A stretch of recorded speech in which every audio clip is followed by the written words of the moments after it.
Hello friends, എല്ലാവർക്കും സ്വാഗതം പുതിയ വീഡിയോയിലേക്ക്.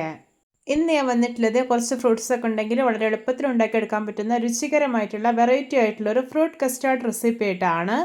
ഈ പൊരിഞ്ഞ വേനൽ ചൂടിൽ ഇതൊരു ഗ്ലാസ് മാത്രം കുടിച്ചാൽ മതി കേട്ടോ. നമ്മുടെ ക്ഷീണവും ദാഹവും ഒക്കെ പെട്ടെന്ന് തന്നെ മാറും.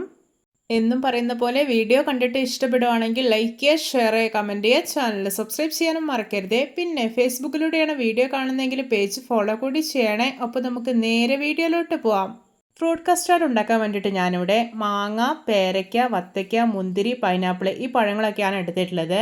ഇതൊക്കെ ചെറുതായിട്ട് ഞാനൊന്ന് കട്ട് ചെയ്ത് വെച്ചിട്ടുണ്ട്. ഞാനിവിടെ ഒരു മാംഗോയുടെ പകുതി തൊലിയെല്ലാം കളഞ്ഞിട്ട് ചെറിയ കഷ്ണങ്ങളായിട്ടൊന്ന് മുറിച്ചെടുത്തിട്ടുണ്ട്. ഇത് മിക്സിയിൽ ചെറിയ ജാറിലേക്ക് ഇട്ട് കൊടുക്കാം. എന്നിട്ട് ഇത് നല്ല സ്മൂത്ത് ആയിട്ടൊന്ന് അരച്ചെടുത്തിട്ടുണ്ട്. ഇനി ഇതൊന്ന് മാറ്റി വയ്ക്കാം. ഞാനിവിടെ ഒരു പാൻ അടുപ്പത്ത് വെച്ചിട്ടുണ്ട്. ഇതിലോട്ട് ഒരു കപ്പ് പാൽ ഒഴിച്ചു കൊടുക്കാം. കുറച്ച് ഉപ്പ് ഇട്ട് കൊടുക്കാം. എന്നിട്ട് നന്നായിട്ടൊന്ന് ഇളക്കി കൊടുക്കുകയാണ്. പാൽ നല്ലപോലെ തിളച്ച് വരട്ടെ.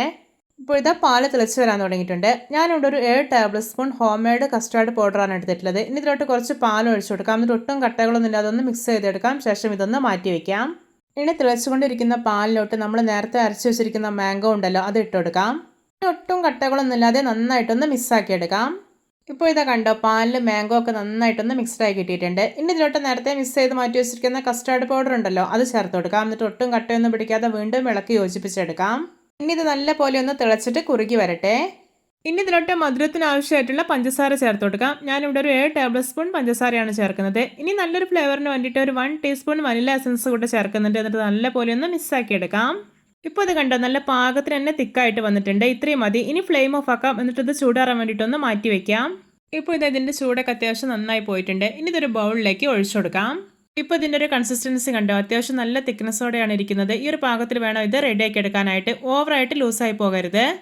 ഇനി ഇതിലോട്ട് നമ്മൾ മുറിച്ച് മാറ്റി വെച്ചിരിക്കുന്ന ഫ്രൂട്ട്സ് എല്ലാം ചേർത്ത് കൊടുക്കാം. നിങ്ങൾക്ക് ഇഷ്ടമുള്ള ഫ്രൂട്ട്സ് ഒക്കെ ഇതിലോട്ട് ആഡ് ചെയ്യാവുന്നതാണ്. പിന്നെ ഫ്രൂട്ട്സ് എടുക്കുന്ന സമയത്ത് അത്യാവശ്യം നല്ല മധുരമുള്ളത് തന്നെ എടുക്കാനായിട്ട് ശ്രദ്ധിക്കണേ. ഞാനിപ്പോൾ അരിഞ്ഞു വെച്ചിരിക്കുന്ന ഫ്രൂട്ട്സ് എല്ലാം ഈ ഒരു ബൗളിലോട്ട് ഇട്ട് കൊടുത്തിട്ടുണ്ട്. ഇനി ഇത് നല്ല പോലെ ഒന്ന് മിക്സാക്കി എടുക്കാം.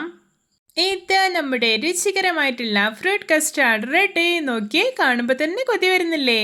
ആർക്ക് വേണമെങ്കിലും എപ്പോൾ വേണമെങ്കിലും കഴിക്കാൻ പറ്റുന്ന രുചികരമായിട്ടുള്ള നല്ലൊരു ഫ്രൂട്ട് കസ്റ്റാർഡാണിത്. എല്ലാവരും ഇതുപോലെ ഒന്ന് ഉണ്ടാക്കി നോക്കണേ. നിങ്ങൾക്കിത് വേണമെങ്കിൽ തണുപ്പിച്ചും കഴിക്കാവുന്നതാണ്. ഇനി തണുപ്പിച്ചില്ലെന്ന് വെച്ചിട്ട് ഇതിൻ്റെ ടേസ്റ്റിനൊന്നും ഒരു വ്യത്യാസം ഉണ്ടാവില്ല. ഈ ഒരു പൊരിഞ്ഞ വേനൽ ചൂടിൽ നമ്മുടെ ക്ഷീണത്തിനും ദാഹത്തിനൊക്കെ ബെസ്റ്റ് സൊല്യൂഷനാണ് കേട്ടോ ഈ ഒരു ഫ്രൂട്ട് കസ്റ്റാർഡ്. എല്ലാവർക്കും എൻ്റെ variety and tasty fruit custard recipe ഇഷ്ടപ്പെട്ടെന്ന് വിചാരിക്കുന്നു. ഇഷ്ടപ്പെട്ട സപ്പോർട്ട് ചെയ്യാൻ മറക്കരുതേ. അപ്പോൾ ഇതുപോലെയുള്ള വെറൈറ്റി വീഡിയോകളായി നമുക്ക് വീണ്ടും കണ്ടുമുട്ടാം. Okay, bye bye.